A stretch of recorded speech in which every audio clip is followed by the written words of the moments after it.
Olá, pessoal! Sejam todos muito bem-vindos a mais um podcast filosófico, atividade que é promovida pela Organização Internacional Nova Acrópole do Brasil. Para nossa conversa de hoje, recebemos alguns professores voluntários, começando com Gustavo Massen, da sede Caxias do Sul, no Rio Grande do Sul, e o Ibirá Barreto, da sede Guarulhos, em São Paulo. Sejam todos muito bem-vindos.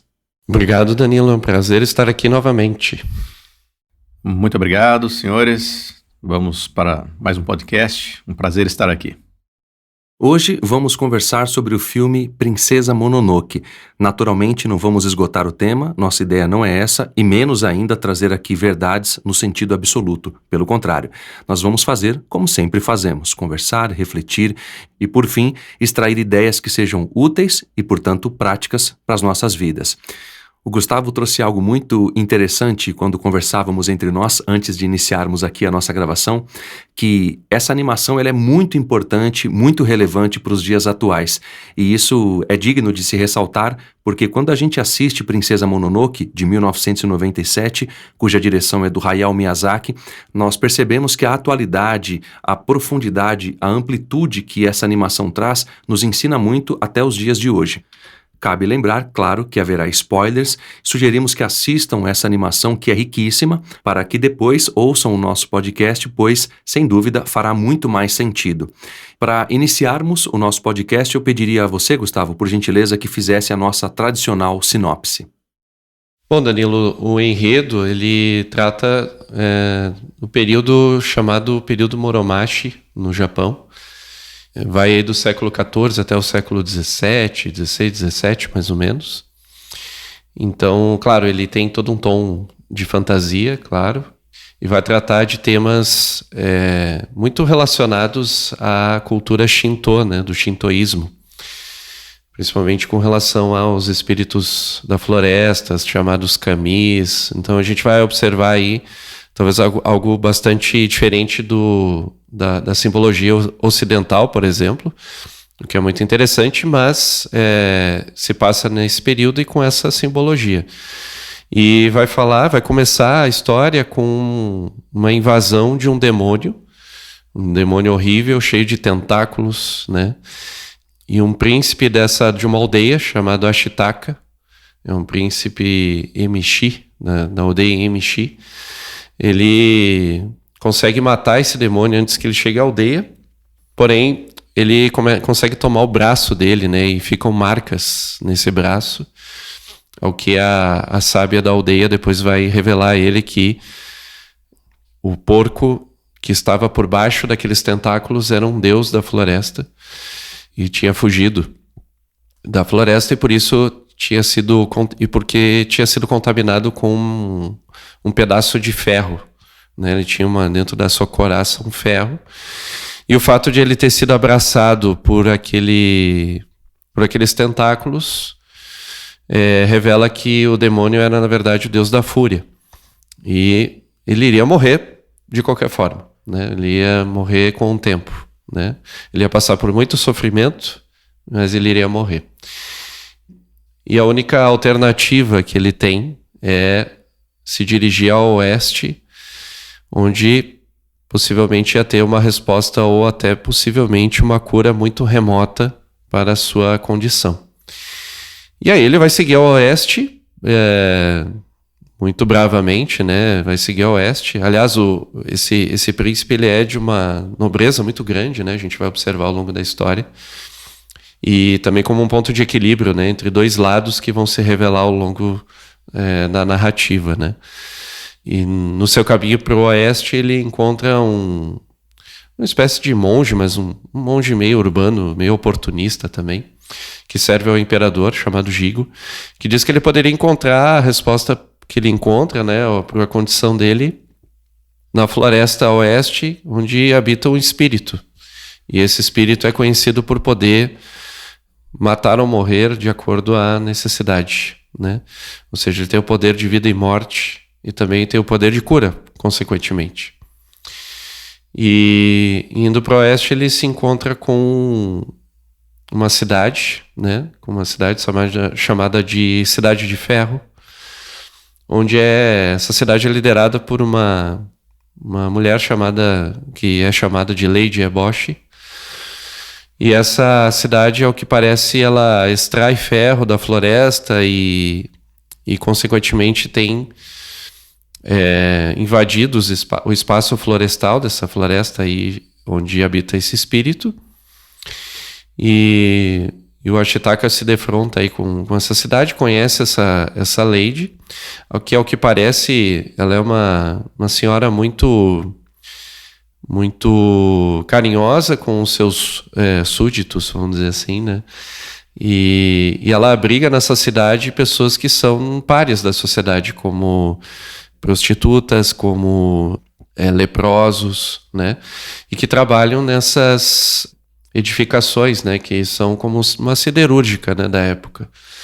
E que fabricam armas e fabricam principalmente peças de aço e ferro. Então o Ashitaka vai se colocando nesse contexto que aparentemente há uma dualidade, né? Entre a floresta e o ser humano que a invade, né? E uma coisa interessante já aparece de pronto aí, essa aparente dualidade, né? Quase um maniqueísmo entre, por exemplo, o espírito da floresta, ou a própria floresta como sendo a parte boa, né? O bem, e os seres humanos o mal. Porém, a gente vai vendo ao longo da história que não é bem assim, né? Há uma proposta nessa história um pouco diferente, né? E é isso que podemos aí conversar, mas aí estão as cartas na mesa, basicamente é isso que vai acontecer. A gente ainda não viu a princesa aí, a princesa que dá título ao filme, né? Princesa Mononoke, que na verdade Mononoke é um termo, né, japonês para dizer vingativo, ou que tem raiva, ou que possui fúria, né? E mais tarde o Ashitaka vai conhecer essa princesa, que é uma princesa da floresta, né, que foi adotada por lobos, né, que são deuses também na floresta. E ela é tipo uma princesa lobo, uma espécie de Mowgli japonês, né? E a Ashitaka conhece ela porque ela tenta atacar a Lady Eboshi, porque ela tem muita raiva, né, de todos os seres humanos, principalmente quem simboliza a destruição da floresta, que é a Lady Eboshi. E justamente ele vai conhecer ela num contexto que ela tenta atacar a aldeia, né, essa cidade de ferro, né, e chega ao ponto de ambas lutarem, né, a Lady Eboshi e ela. E acaba que o Ashitaka se coloca entre as duas, né? Porque ele não quer que nenhuma nem outra se machuque. Então, aí tem todo o contexto que acontece depois, que a gente pode contar, mas a princípio é o embate que a gente vai ter ao longo da história. Feitas essas considerações, Gustavo, eu pediria ao Ibirá que continuasse comentando então sobre alguns aspectos do filme. A gente tem aquela abertura que vai apontar para a gente os caminhos que o filme vai seguir. Ele é bastante simbólico, há uma narrativa que se fala dos deuses e a sua relação com os homens, com a natureza, com o ser humano, enfim, e depois há uma quebra dessa relação, que é muito do que a gente vive hoje, ou seja, é uma abertura bastante peculiar, inteligente do ponto de vista filosófico, porque consegue trazer um panorama muito atual, mesmo tendo sido feita em 1997. Temos a anciã que explica ali no início da animação o que está acontecendo para o Ashitaka e também para a aldeia. Eles têm um senso de clã muito forte, de virtudes e valores, e há uma sabedoria muito grande por parte daquela anciã. E o Ashitaka, como um grande guerreiro, como um ser humano de muito valor, como bem colocou o Gustavo, um príncipe de muito valor, ele vai em busca dessa aventura que é entender o que está acontecendo com aquele javali que está possuído por espíritos malignos, digamos assim, que invade a sua aldeia. Enfim, ele vai em busca de uma aventura que é uma responsabilidade muito grande e há muito que se refletir daí, porque temos muitos elementos práticos que essa animação nos apresenta e por isso eu gostaria que você falasse um pouco mais sobre esses aspectos. Bem, Danilo, esse início aí já deixa muito claro o caráter do príncipe, né, do Ashitaka. Essa questão que vocês falaram aí da nobreza dele, ele realmente tem uma característica de responsabilidade, de cuidar do seu povo. Quando chega esse espírito, né, aí já começa uma questão, né, porque ao mesmo tempo é um deus, certo? Só que ele foi tomado pela ira, Então esse é um aspecto aí que vai ser abordado muito durante a animação, dessa questão de que, por exemplo, quando ele vai lutar contra o Tatarigami, né, que é o deus dominado pela ira, né, existe ali o ser por trás de toda aquela estrutura estranha, por trás daqueles tentáculos, né, e ele acaba, como o Gustavo explicou, ele acaba ferido no braço direito, e esse braço começa a ficar um pouco pernicioso, né? Quase como uma vontade própria. Então esse combate interno do príncipe é muito interessante, não é? No início, inclusive, quando ele já parte para sua saga rumo ao oeste, ele encontra alguns guerreiros e chega a matar 2 homens, não é? De maneira bastante violenta até, por conta desse aspecto que já está tomando conta dele aos poucos, né? Então tem sempre essa questão de você controlar a ira, né? De você ter esse aspecto aí esse combate interno, tá? Então isso é uma coisa que chama bastante atenção, e inclusive a própria anciã, a sábia da aldeia, também é uma cena muito bonita. Claro que nós não vamos abordar os aspectos técnicos, mas a animação toda é muito inspiradora, é uma trilha sonora fantástica. Então isso tudo cria uma imersão muito grande, né? Já desde o início, você mergulha naquele universo, né? Essa anciã, quando ela explica para ele que aquilo é uma maldição e que ele vai ter que sair, né? Ou seja, esse fato ruim, vamos dizer assim, faz com que ele se coloque rumo ao seu próprio destino. Então isso é uma característica também aí dos heróis, né? É muito comum acontecer algo que é trágico, algo que aparentemente seria ruim, mas que é algo que impulsiona esse herói para sua saga. Então ele aceita o seu destino, então daí novamente essa nobreza, né, dele aceitar esse destino e encarar o que precisa ser encarado. Inclusive ele sai sem olhar para trás, né? Pelos costumes da aldeia, né? Ele teria que abandonar tudo, né? Ele deixa tudo para trás. E ele prontamente aceita o destino e vai em frente, né? Muito interessante esse desapego, né? E diferente, às vezes, de figuras heróicas que a gente vê, assim, que são mais... Vamos dizer assim, lidam mais com questões de força, né? De ímpeto, né? O Ashitaka, ele é um herói que vai mostrar muito a cordialidade, né? Até uma certa doçura de caráter, né?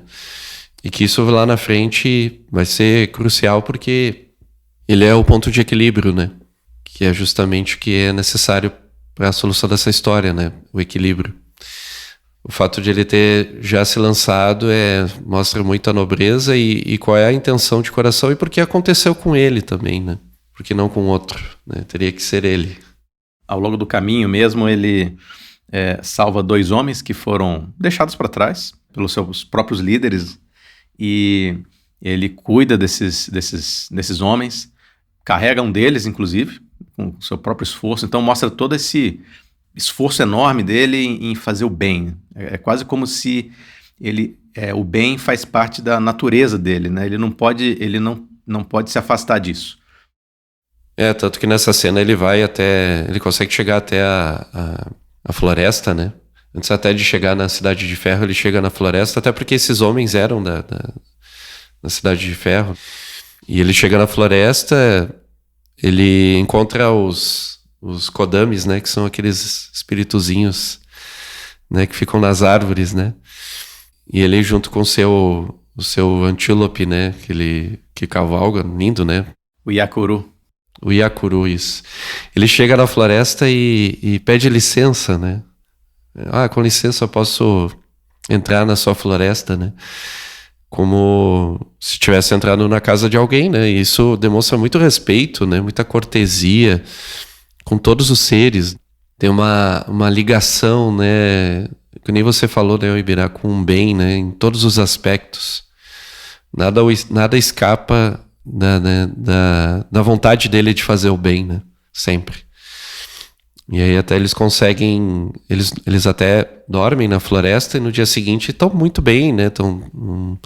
Não tem dores, não tem nada, né? Foram que meio que curados daquelas enfermidades, né? De passagem que tiveram na viagem, né?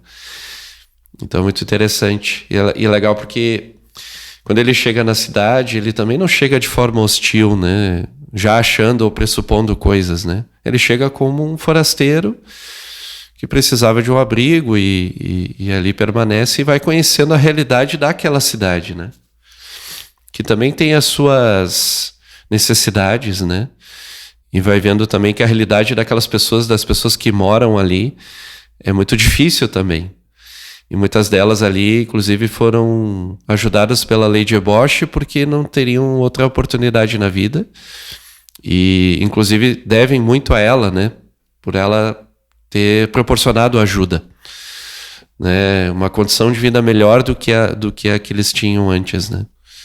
E é muito interessante, porque aparece no filme, né? São cenas fortes, né? O filme, na verdade, tem cenas muito fortes, né?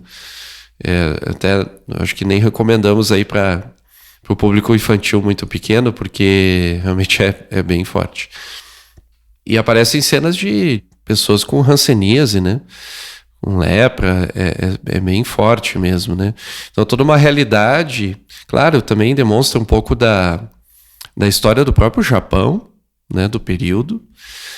Talvez até uma reflexão do próprio Miyazaki em relação a isso, em relação a uma época histórica, mas que no contexto da história mesmo que ele está contando, isso só demonstra que nem tudo é preto e branco, né? Há nuances e há bondade também nos dois lados, né? Há o bem presente nos dois lados, ou pelo menos a intenção de bem em ambos os lados, né? Do lado da natureza mais virginal, mais pura, há até aos nossos olhos uma selvageria também que vai aparecer. E por outro lado também, que é uma reação, obviamente, à entrada do ser humano aí, né? No contexto. E que não está equilibrado, está faltando um diálogo, uma conversa, realmente um convívio que não existe. Isso aí que você falou, Gustavo, que o Ashitaka, ele realmente não tem preconceitos. Ele vai olhando, procurando entender o que está acontecendo, né, na Cidade de Ferro. Realmente ele conversa com as pessoas, ele se integra ao trabalho, porque seria muito simplista você simplesmente assumir que a Cidade de Ferro seria o mal, mas não é bem isso, né? Então isso é um aspecto muito interessante. E a própria natureza, quando nós vemos lá o espírito da floresta, que é o Shishigami, ele concede a vida e a morte. Então não existe essa questão, né, desse julgamento. Então a animação vai jogar bastante com isso. Mostrar que as coisas não são tão preto e branco assim, né? É claro, existe o bem, existe a intenção do bem e existe o equilíbrio, mas é uma parte muito bonita, né, de todo o filme, né? Sem dúvida, Ibirá, e é sobre isso que eu gostaria que vocês falassem um pouco mais. Esse ponto é muito importante do filme, os extremos e uma busca de harmonia, e o Ashitaka é quem representa esse processo. É muito curioso porque eu assisti o filme recentemente e eu fui estudar um pouco mais em matérias, enfim, na internet, e claro, através das minhas reflexões sobre o que o filme nos ensina, e essa ideia do desequilíbrio, desse conflito extremo, que muito bem nós podemos observar no mundo de hoje, o filme traz a sua maneira, de forma objetiva, concreta, fazendo com que a gente tenha essa visão ampla de que nenhum dos lados é totalmente mal ou totalmente bom. O Ashitaka é aquele que vai representar esse equilíbrio, e há também mais à frente uma cena belíssima, que é o momento em que ele vai defender a Sam do ataque, naturalmente, dos nativos ali da Cidade de Ferro, liderados pela Lady Eboche. Todos eles a odeiam e ela odeia a eles também. E o Sam, ele entende os dois lados porque ao conviver com o pessoal da aldeia, ele começa a entender que há ali, naturalmente, aquele processo de desrespeito com a natureza, a fabricação de armas para uma proteção do próprio local, dos nativos, mas também ao outro lado, que é o lado da Sam, que sofreu muito nas mãos da Lady Eboche e daqueles que são por ela liderados, que vivem ali naquele local. Então tem 2 pontos aí muito importantes que vão trazer para nós, quando a gente observa a nossa própria realidade, que esses conflitos internos estão redundantemente dentro de nós. O próprio Ashitaka passa por isso também, porque ele vê esse ódio crescendo dentro dele. E é muito curioso esses processos filosóficos de vida, de profundidade que a gente pode trazer para a nossa experiência humana, para justamente harmonizar esses elementos dentro de nós próprios. Essa cena é maravilhosa, Danilo. O contexto é que eu já estava até introduzindo ela, né? Porque a San, que é a menina lobo, né? Essa princesa aí também da floresta. Ela, ao invés de um ataque contra a Cidade de Ferro, né? Vai ao encontro da Lady Ebosh, porque o que acontece é que a Lady Ebosh, ela feriu 2 deuses da floresta, né? O primeiro é o Nagô, que é o que foi atacar a aldeia do Ashitaka. E o Ashitaka mesmo descobre isso porque ela própria revela que atirou no javali. E aquele pedaço de ferro era um tiro de mosquete que ela havia dado no animal. E o outro tiro ela dá na mãe da Sen, que é a mãe lobo dela, né? Que adota ela. E é interessante, né? Porque o ponto de conflito é justamente esse, né? Entre 2 forças. Então tem uma motivação dos 2 lados, né? Do embate. Porque também a Cidade de Ferro, ela é depois vai mostrando ao longo do filme, né? Tem muitas tentativas de invasão da Cidade de Ferro também. A Cidade de Ferro, ela também está sendo cercada muitas vezes e as armas justamente são produzidas com essa pretensão de segurança, né? Não necessariamente para matar efetivamente, mas por segurança. Porém, é claro, a gente sabe que isso sempre tem 2 lados, né? E a violência, ela é sempre um produto de algo que não foi resolvido. Como a gente vê no próprio Bhagavad Gita, por exemplo, que já falamos tantas vezes aqui e falamos tanto nos nossos cursos de filosofia.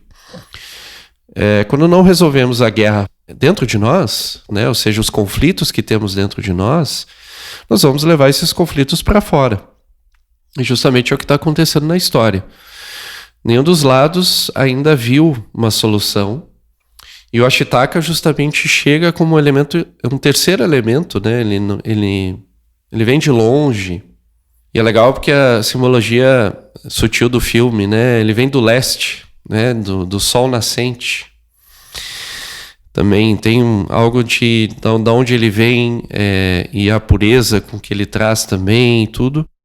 E além disso, ele tem que lidar com essa força que ele tem, essa fúria que está tomando ele, né? Porque toda vez que se apresentam violências ou espíritos de violência à frente dele, ele tem que lidar com a própria violência que está dentro dele, né? Que está tentando tomá-lo.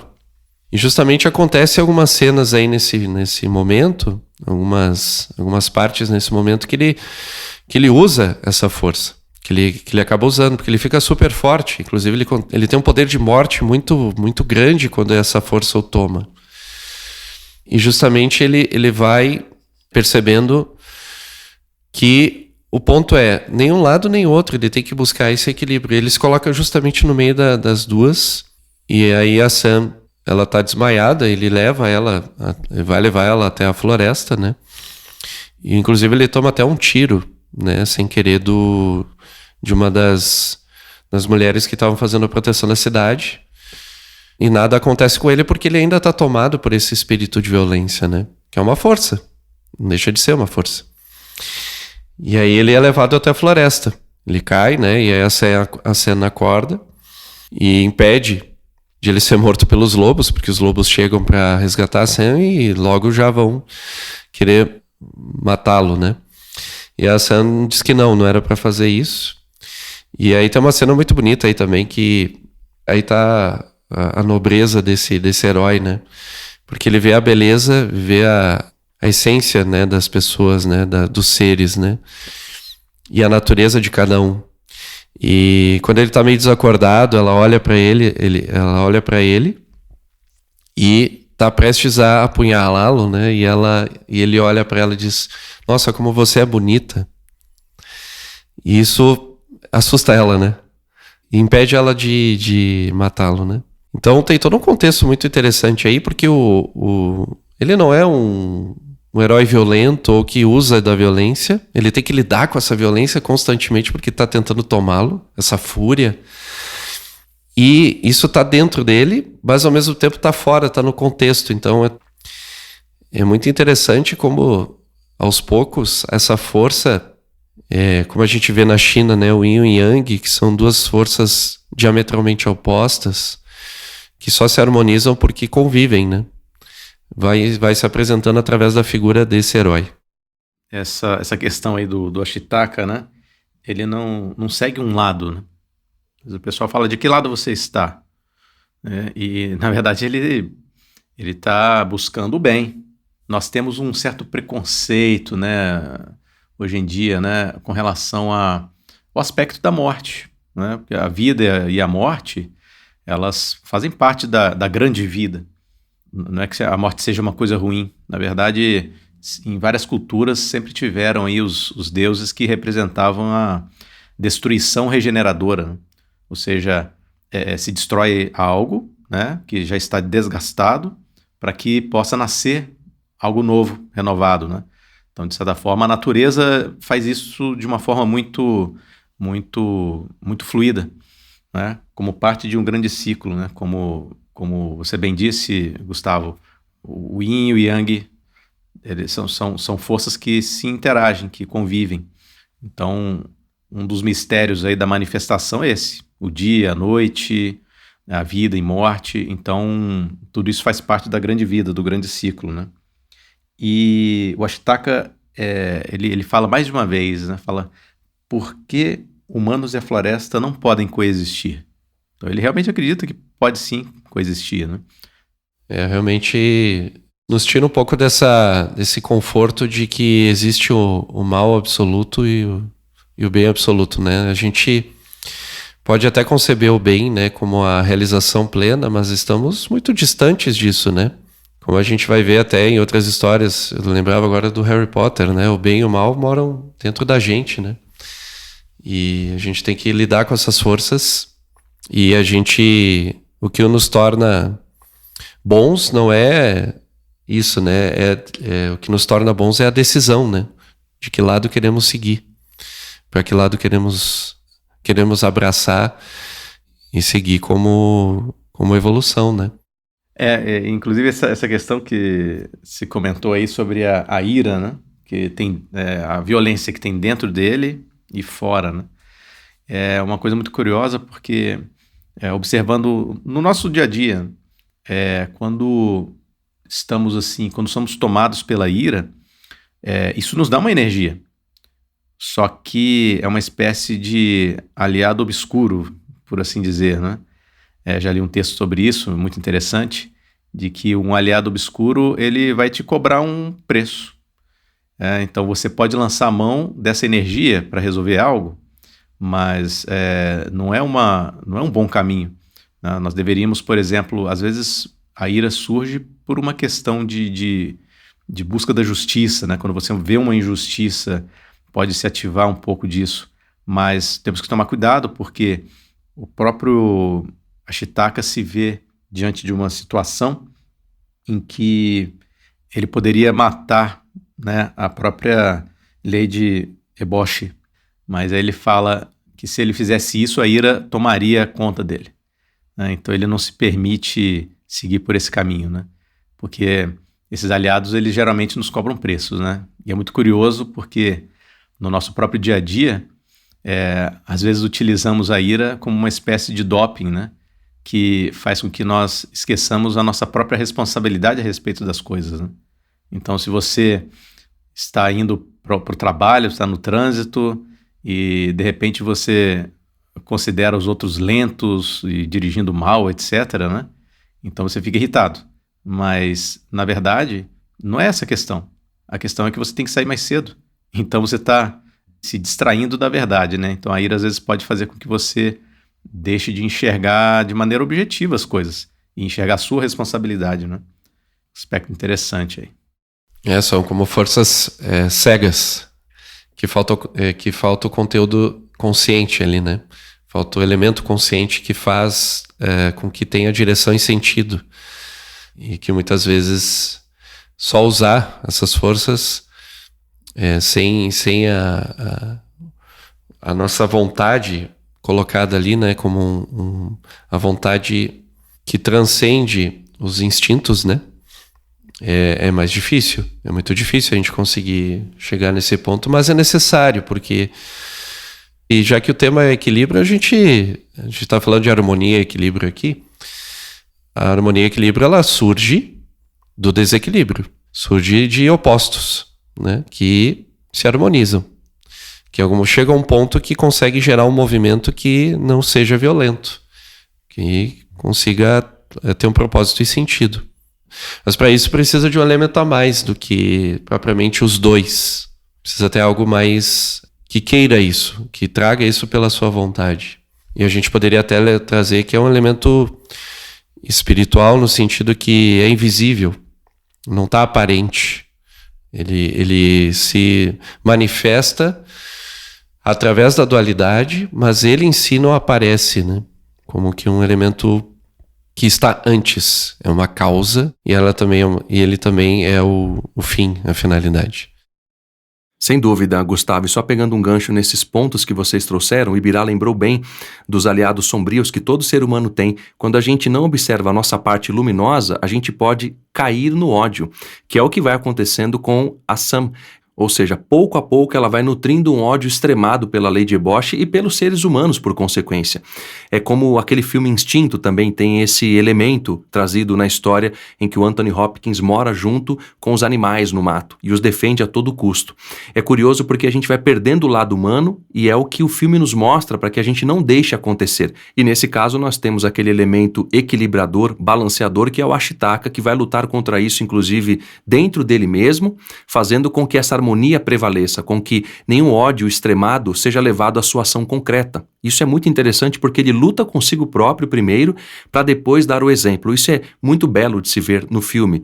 Inclusive, a gente pode perceber essa mesma relação que ela passa, que a Sam passa, com o que o Anakin vive na saga Star Wars. Ele vai chegando a um ódio extremado porque não compreende os erros que ele mesmo vai gerando pela sua própria vaidade e que é algo que nós também, em alguma medida, vivemos. Ou seja, quando a gente é ofendido e ao invés de saber lidar com isso, seja no trabalho, em casa ou em qualquer circunstância, muitas das vezes a gente não sabe lidar com isso. E isso vai, muitas das vezes, sendo alimentado e pode se transformar em um ódio. Então a gente está cedendo para os nossos aliados sombrios. Eu gostaria que vocês falassem da importância de cultivar virtudes e valores para que a gente não chegue nunca a esse ponto de ceder ao ódio. Uma questão muito aí de identidade, né? De saber quem nós somos. Então nós temos que ter aí uma fidelidade ao que nós somos de melhor, né? Muitas vezes se fala em ser autêntico, mas se confunde a autenticidade com o submeter os outros à nossa falta de cortesia e à nossa grosseria. E não é bem assim. Na verdade, para que nós possamos ser autênticos, temos que buscar a nossa melhor parte, aquela parte mais luminosa. E todos nós temos esses dois aspectos dentro de nós. O próprio filme fala disso o tempo todo. Você tem um sujeito nobre, um príncipe, né, super bondoso, mas ele tem algo ali de violência, algo que está tomando conta, e ele está em busca de uma cura para isso. Então, de certa forma, todos nós temos que buscar essa espécie de cura de nós mesmos. Porque, conforme foi falado aqui hoje mesmo, né, se conseguirmos vencer esse combate interno, externamente as coisas tenderão a ficar muito melhores. Geralmente nós temos conflitos fora, porque dentro estamos mal resolvidos. Então isso é uma coisa que é até relativamente fácil observar no dia a dia. Quando você está bem, quando você está bem consigo mesmo, em dia com as suas questões, em geral, quando situações difíceis se apresentam, você não é tomado por desespero, por coisas assim, né? Geralmente você enfrenta com mais equilíbrio, como situações da vida, sem dramatizar excessivamente as coisas. Então, vejo muito, muito por aí. Eu estava aqui refletindo sobre isso enquanto eu perguntava. Uma ótima pergunta, Danilo, porque me fez lembrar do ciclo de violência, né? E quem que pode quebrar um ciclo de violência? Quando a gente vê, né, essas oposições, a gente fica se perguntando, mas quando isso vai acabar? Eu não falo só do filme, né, mas estou falando de todos os conflitos que a gente vê em menores ou maiores proporções no mundo. E às vezes a gente se pergunta quando isso vai acabar, né, quando isso vai terminar. Tentar falar de um ponto de vista filosófico daqueles que buscam a sabedoria, que a violência ela tem uma natureza própria, ela existe, em geral um choque, né, entre opostos. É um impacto entre opostos. Esse impacto vai gerar calor, vai gerar fogo, vai gerar movimento.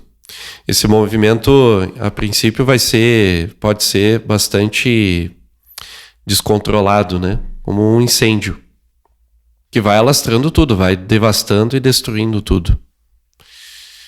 Mas chega um ponto que ele se extingue. Ele vai se extinguindo, por quê? Porque vai perdendo a força, ou seja, vai perdendo aquele ímpeto do conflito. Agora, a pergunta que eu mesmo me faço, que me fiz aqui agora é: quando que isso vai parar? Porque muitas vezes a gente pode se colocar a pergunta: precisamos chegar nesse ponto do incêndio? Ou será que o simples fato da gente decidir não querer chegar nesse ponto e talvez abrir mão de coisas que a gente acha que está certo ou errado só pelo fato de ter coisas maiores pelas quais a gente pode conceber que estão acima no simples fato de eu ter razão ou de eu estar defendendo um lado ou outro, e simplesmente a gente poder sentar e conversar e dialogar e minimizar esses conflitos, né? Eu sei que não é fácil, porque assim como a história nos ensina ali, o Ashitaka quer isso, mas ele mesmo tem a dor da fúria dentro dele, porque é uma dor, né? Uma dor, é uma violência que acontece com ele o tempo todo, e ele o tempo todo tenta segurar, e às vezes ele não consegue segurar. Tem momentos da história ali que ele simplesmente não segura.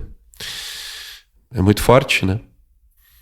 Então a gente pode talvez refletir se a gente não reconhece que a gente consegue paz, que seria a cessação dos conflitos, quando a gente decide querer ter a paz.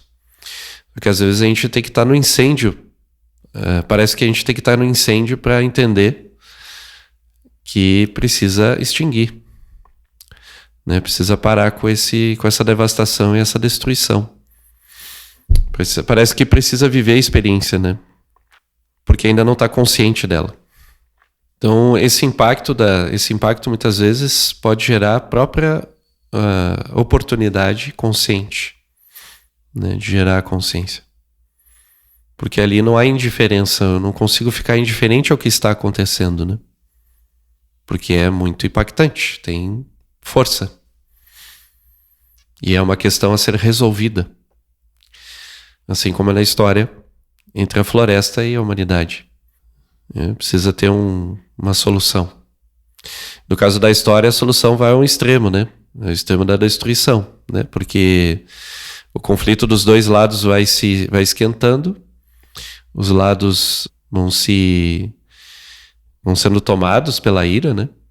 Pela violência dos dois lados, e chega a um ponto que há um conflito definitivo, né?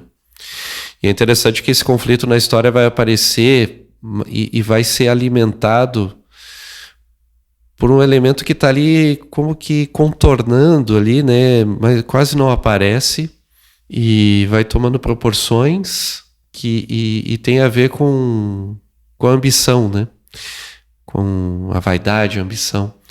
Porque o tal do Jigo, né? O monge, esse monge aí que serve ao imperador, ele tem um objetivo, né? Vai se revelando aos poucos, né? Que é tomar a cabeça do espírito da floresta, porque o imperador assim o queria. E por que o imperador queria? Porque ele queria a imortalidade, porque dizem que o espírito da floresta poderia conceder a imortalidade. Então tem uma motivação bastante egoísta, né? Que está por trás, inclusive, de todas as motivações dos dois lados. E que, de certa forma, é como o Platão falava no mito da caverna, né?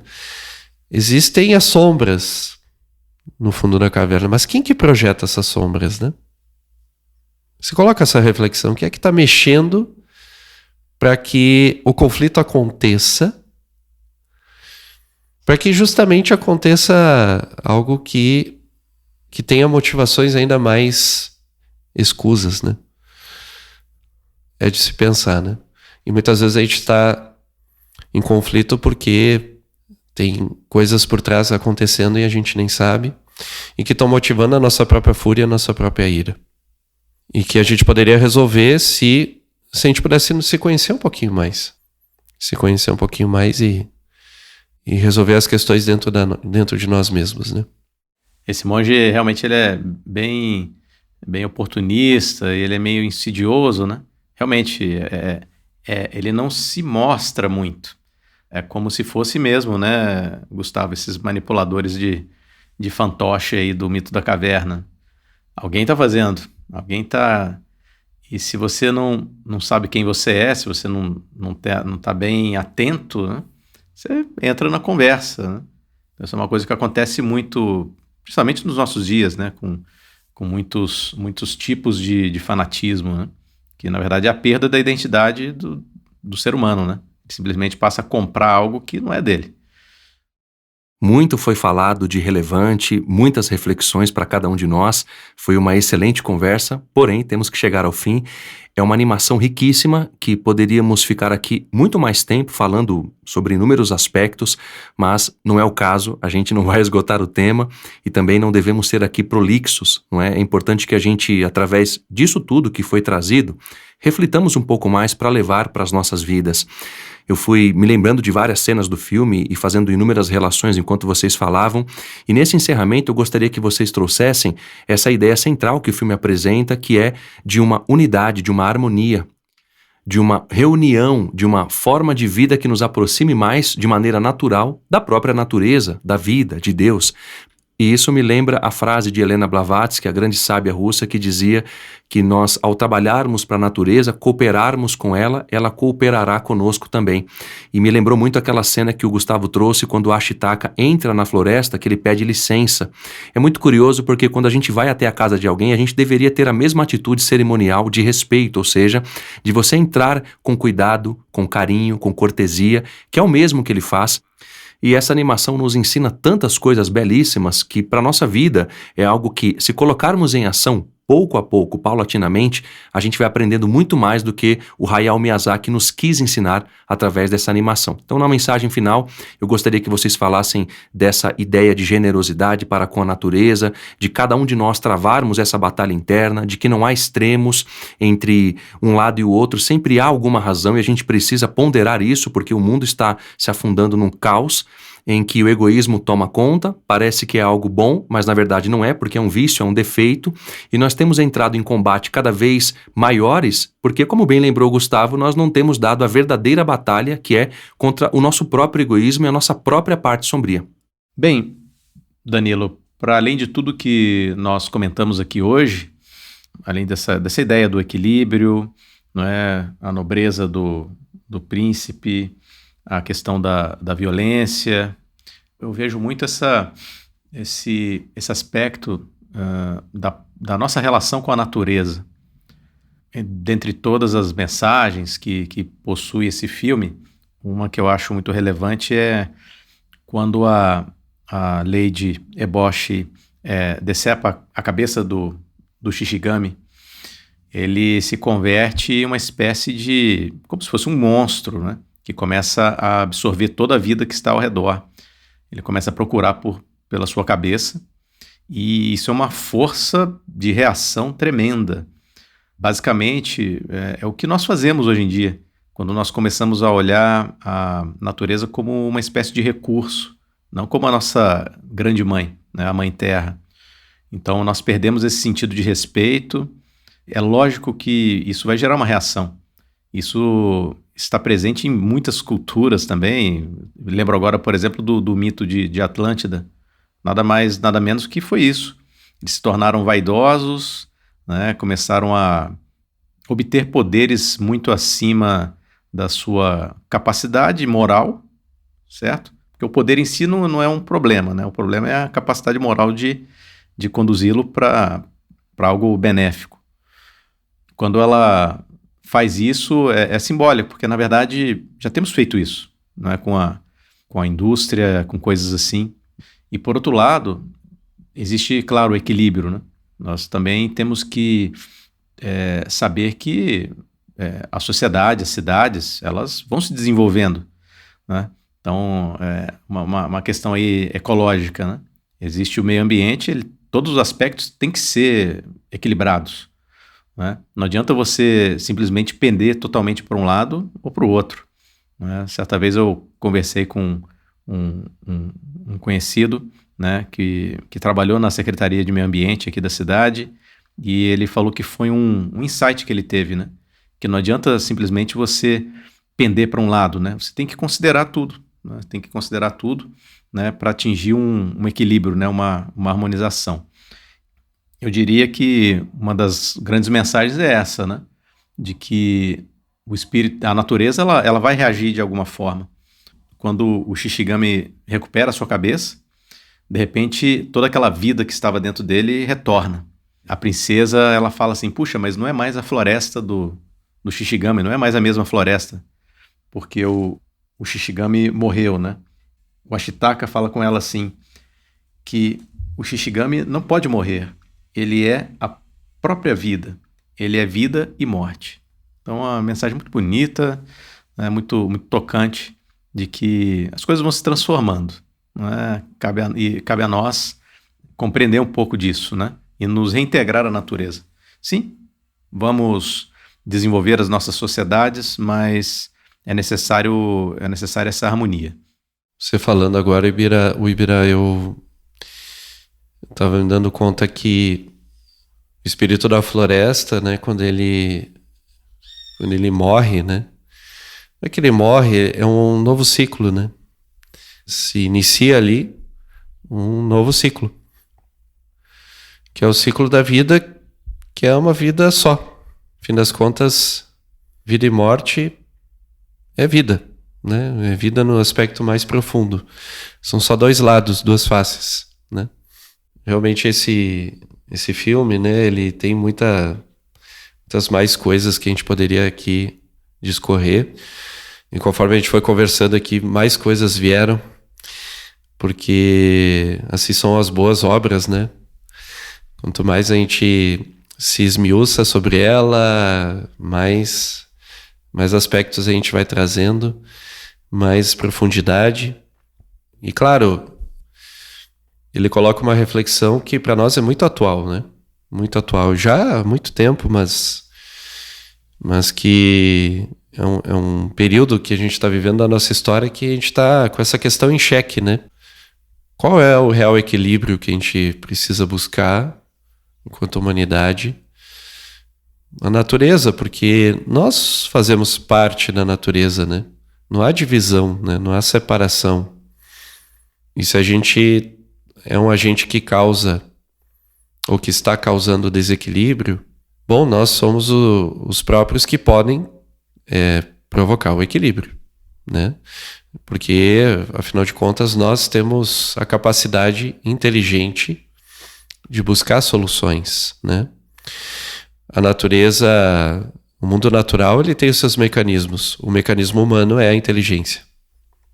E se a gente deixar a inteligência de lado, a gente vai estar deixando a nossa própria natureza de lado também.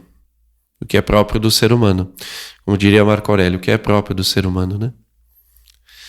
A gente também faz parte desse mundo e a gente levanta todos os dias de manhã para fazer o trabalho do ser humano. Mas qual é o trabalho? Qual é o real serviço do ser humano, né? E se a gente está falando sobre todos esses aspectos, é justamente a capacidade de entender a obra, né?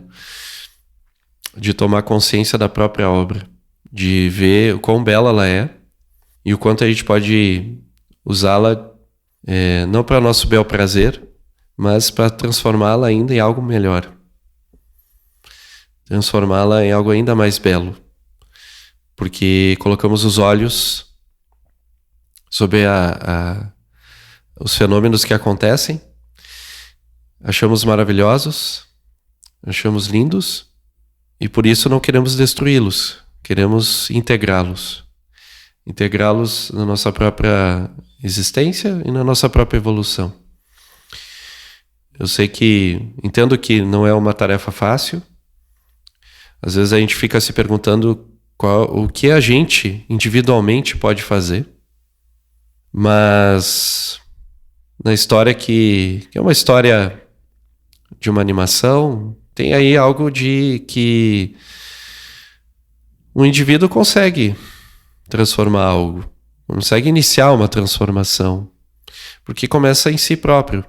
O Ashitaka, que é o herói dessa história, e a Sen, que é o seu complemento, né? Vão descobrindo esse complemento.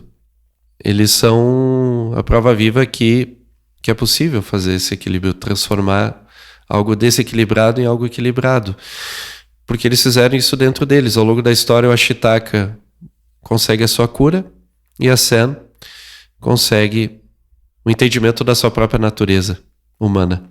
Então, enquanto a gente vê isso nas histórias, a gente também vê uma intenção de coração que está na natureza humana, né? De querer esse equilíbrio.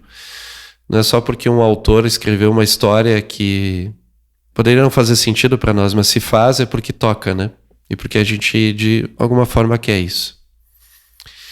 Então, finalizo com essa reflexão e espero que seja muito útil para todos, porque é assim que a gente vê a necessidade do que estamos vivendo, né? Vê e pode fazer algo, efetivamente. Dessa maneira, terminamos então essa nossa conversa do nosso podcast de hoje. Agradeço novamente a presença dos professores voluntários Gustavo Massim e também do Ibirá Barreto e, claro, desejo que sejam sempre muito bem-vindos.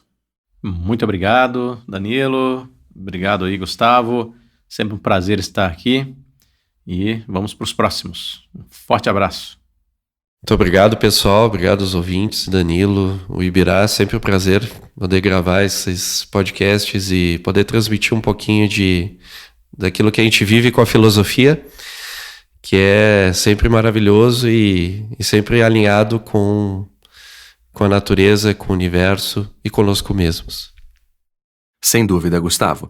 Para aqueles que queiram nos contatar, podem fazê-lo através do nosso site nova-acrópole.org.br/podcast. E para quem quiser saber mais sobre o curso de Filosofia para Viver, basta também acessar o nosso site nova-acrópole.org.br. Até a próxima!